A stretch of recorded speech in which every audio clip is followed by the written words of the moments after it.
যশোহর চাকলার বিভাগের কচুয়া গ্রামের ঘোষাল পরিবারের শ্রী বাবা লোকনাথ ব্রহ্মচারীর শুভ বিবাহ হয়। তার পিতার নাম রামকানাই ঘোষাল, মাতার নাম কমলা দেবী। তার শুভ আবির্ভাব মুহূর্তে সারা গ্রাম উলু ও শঙ্খধ্বনিতে মুখরিত হয়ে উঠেছিল।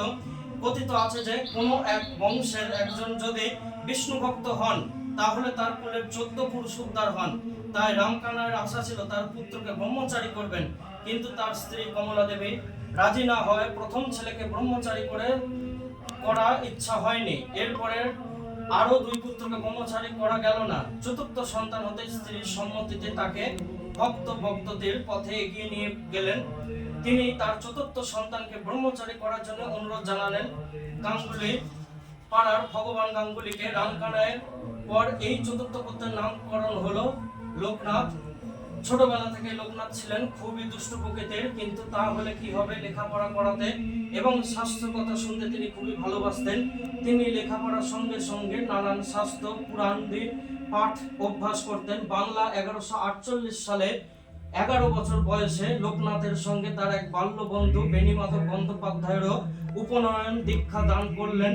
ব্রহ্মশাস্ত্র বিশারদ শ্রী ভগবান গাঙ্গুলি, স্বরদর্শনের প্রখ্যাত পণ্ডিত ভগবান গাঙ্গুলি বেণীমাধব ও লোকনাথের সিদ্ধি লাভের উপযুক্ত স্থানের সন্ধানে তাদেরকে গ্রাম থেকে নিয়ে আসলেন কালীঘাটে। তখন কালীঘাট ছিল নিবিড় অরণ্যে ঢাকা। তারা সেখানে গিয়ে বহু সাধু সন্ন্যাসী দেখা পেলেন। এ প্রসঙ্গে বাবা নিজেই বলেছেন, আমরা যখন কালীঘাটে আসি তখন বহু সংখ্যক দীর্ঘ জটা জুটোধারী সাধু সন্ন্যাসী সেখানে অবস্থান করেছিলেন। আমিও বেনি এই অভিনব জীবদের দেখে খুশি হয়েছিলাম। কয়েকদিন থেকে কালীঘাটকে আমরা বাড়ির ঘরের মতো করে নিয়েছিলাম। সাধু সন্ন্যাসীরা যখন চুপ করে স্থিরভাবে উপবিষ্ট হয়ে থাকতেন তখন বালক সুলভ চপলতা বশত কারুর জটায় হাত, কারুর বা লেংটি স্পর্শ করতাম। তারা কিছু বলতেন না, ফলে আমরা প্রসিত হয়ে তাদের লেংটি ও জটা ধরে টান দিয়ে পালিয়ে যেতাম।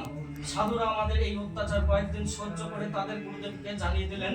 সাধুদের কথা শুনে গুরুদেব ভগবান গাঙ্গুলি বলতেন, আমাকে বলেন কেন? আমি তো গৃহী, এরা আপনাদের লোক, আপনারা এদের তৈরি করে নিন। আমি সংসার থেকে আপনাদেরই 2 জন লোককে সঙ্গে করে এনে আপনাদের কাছে হাজির করেছি। একথা শুনে সাধুরা এবং ভগবান গাঙ্গুলিকে কিছু বলতে পারতেন না। ভগবান গাঙ্গুলি আমাদের বলতেন, তোমরা যে এদের জটাজুটো ধরে খেলো, লেংটি ধরে টানো, বড় হয়ে অন্যরা যখন তোমার লেংটি ধরে টানাটানি করতে থাকবে তখন তোমরা কি করবে? আমি বলতাম, সে কি, আমরা পইতে হবার দিন চেলি কাপড় পরেছি, আমরা জটা লেংটি হব কেন? ভগবান গাঙ্গুলি বলতেন, তোমরা সব কিছু ছেড়ে দিয়ে এদের মতো হতে এখানে এসেছো, তা কি এখনো বোঝোনি? আমি তখন বলতাম, আমরা যদি এদের মতো হতে এখানে এসে থাকি তবে এরা ভিক্ষা করে খান, আর আমাদের ঘর থেকে খরচা আসে কেন?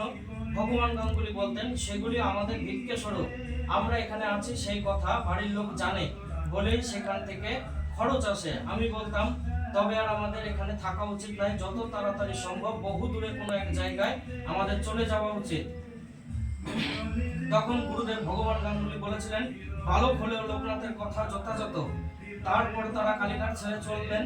কালীঘাট ছেড়ে যাওয়ার পথে ভগবান গাঙ্গুলি নিয়মানুসারে তাদের নক্তব্রত শুরু করান। নক্তব্রতের নিয়ম সারাদিন উপবাস করে পরদিন হবিষ্যান্ন গ্রহণ করা। এর কয়েকদিন পর শুরু করলেন সারাদিন রাত্রি উপবাস করে পরদিন হবিষ্যান্ন গ্রহণ।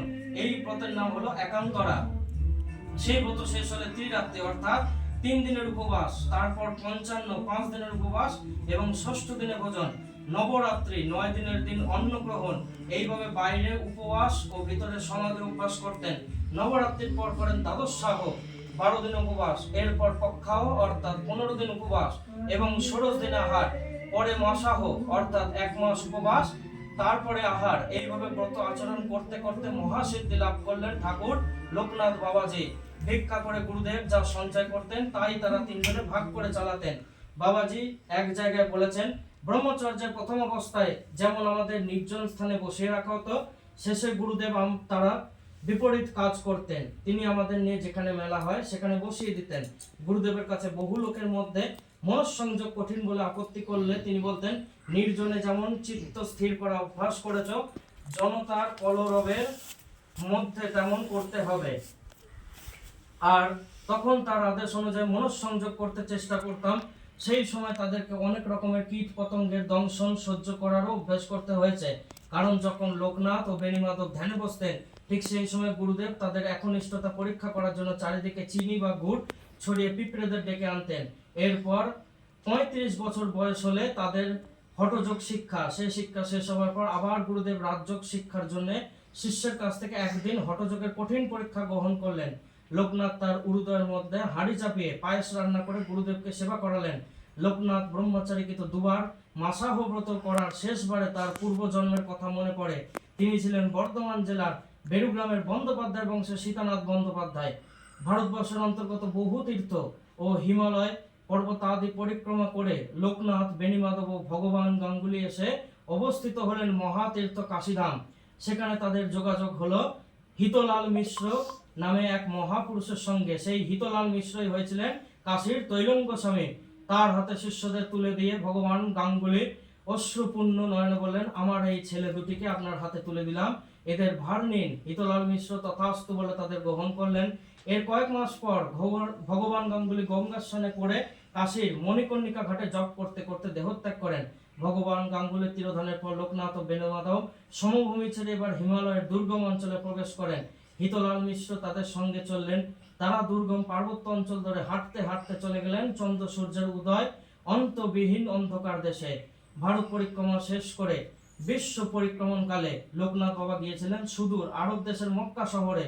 অনেক কাল তিনি মক্কায় ছিলেন এবং নিজেই তিনি সেখানকার ঘটনার কথা উল্লেখ করে বলেছেন, পদব্রজে আমি মক্কাতে উপনীত হই। কথা শোনা যায় হিন্দুদের মক্কায় যাওয়া নিষেধ, কারণ সেখানে গেলে নাকি যবনাম্য খাইয়ে জাতিভ্রষ্ট করে দেওয়া হয়।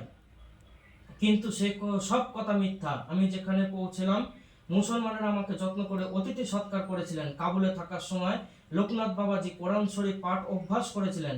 তার এই কোরআন পাঠ করার উদ্দেশ্য ছিল মোহাম্মদীয় ধর্মের সিদ্ধি লাভের কোনো উপায় আছে কিনা সেটা পরীক্ষা করে দেখা।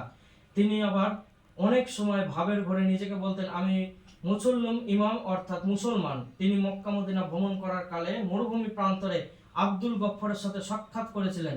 তিনি লোকনাথকে দেখে বলেছিলেন, ভালো গুরুদেব তুমি পেয়েছিলে, তাই তুমি এত উন্নতি করেছ। তিনি আরো বলেছিলেন, যদিও আমার 4 জন্মের কথা স্মরণ আছে, কিন্তু তোমার মতো জ্ঞানী গুরুকরণ না হওয়ার আমি পশ্চাৎপদ হয়ে আছি।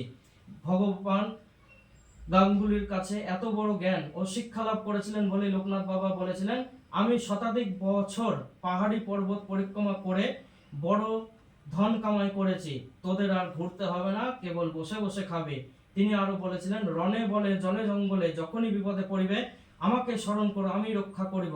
লোকনাথ আর বেণীমাধব হিতলালের সঙ্গে দীর্ঘ 40 বছর ধরে সারা বিশ্ব সমগ্র দেশ ও পাহাড় পর্বত ভ্রমণ করলেন।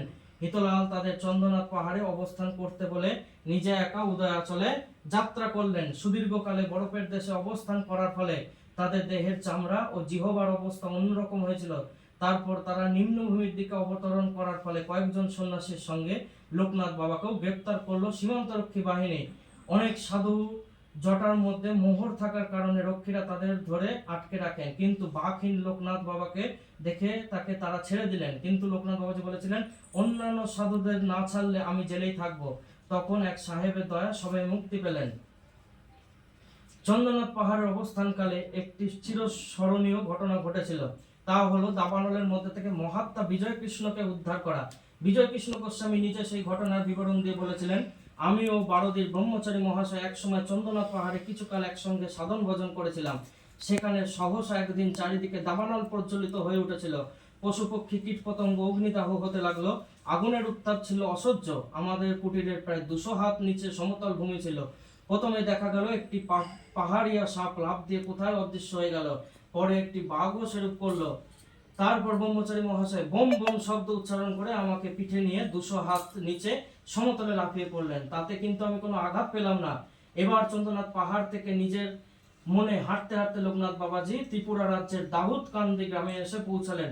সেখানকার বারোদি নিবাসী ডেঙ্গু কর্মকার ফৌজদারি মামলার আসামি হয়ে কাছারি যাবার পথে এক গাছের নিচে ব্রহ্মচারীকে দেখতে পান। তাকে প্রণাম করে মামলায় জয়লাভের জন্য আশীর্বাদ প্রার্থনা করেন। তারপর বাবাজির দয়ায় জয়ী হয়ে ফেরার পথে সে ব্রহ্মচারীকে সেখানে গাছের নিচে বসে থাকতে দেখে তাকে নিজের গ্রামে নিয়ে যাওয়ার ইচ্ছে প্রকাশ করেন। তিনি রাজি হয়ে যান এবং আপন ভোলা সন্ন্যাসী লোকনাথ বাবাজিকে নিয়ে তিনি নৌকা করে দাউদকান্দি গ্রামে আসেন। তারপর সেখান থেকে তিনি চলে যান ঢাকার অন্তর্গত নরসিংদী থানার কাছে গজারিয়া গ্রামে।